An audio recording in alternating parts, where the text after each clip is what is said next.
Alright, so today I'm going to do a little tutorial on how to make a clock for your game. And as I was reading through the documentation, I noticed that some people were doing clocks based on every tick. Some people were doing clocks based on every second. And I noticed in the documentation that ticks cannot be relied on to happen every second. So in this example, I demonstrate that.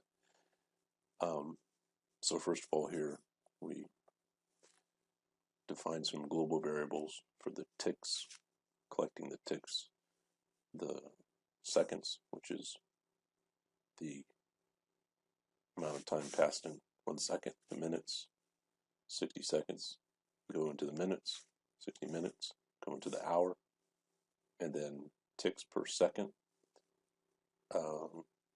just saves how many ticks go by in 1 second.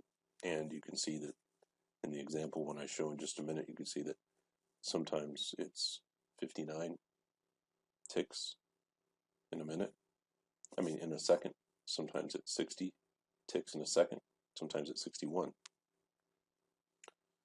All right. Now down here in the clock, we have on every tick. That's the event. And on every tick, we add 1 to the clock ticks. So we keep a running count how many ticks of the clock have passed in the game. And we also add 1 to the clock ticks per second so that we can take a look at how many ticks pass per 1 second. Then in the 1 second event, we add 1 to the clock seconds and we print the clock seconds to the text box called clock seconds, which is here in the layout. Seconds. And it's called seconds. The variable called clock seconds. Clock seconds is here. And we just basically repeat that for the minutes and for the hours. Here, we're just changing the color of the text box if the number of ticks per second is not equal to 60, meaning that it's not 60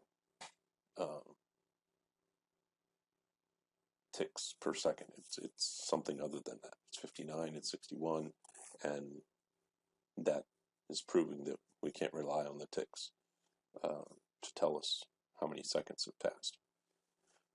Now, the last part of the code is just here we're using modulus, which is the percent sign. So we're getting the variable clock seconds. So how many seconds? Modulus 60.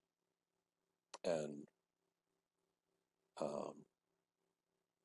if this condition, like it says here, if this condition is true, evaluates to a non-zero.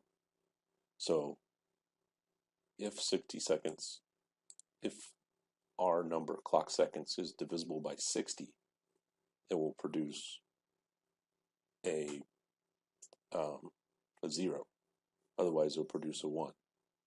So in this case, if we're looking for a non-zero, we have to do the opposite of that. And that's why the X is here.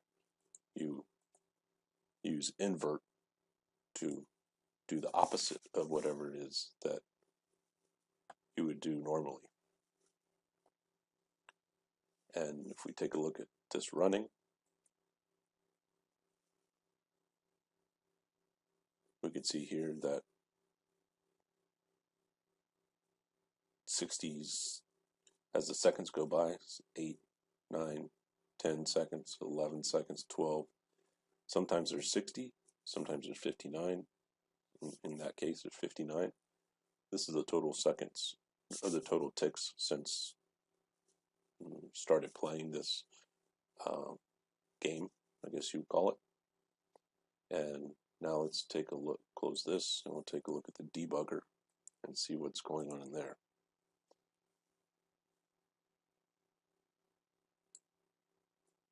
So if we change clock seconds to 55, then you'll see count up 56, 58, 59, and adds to 1 minute, and it goes back to counting the seconds again.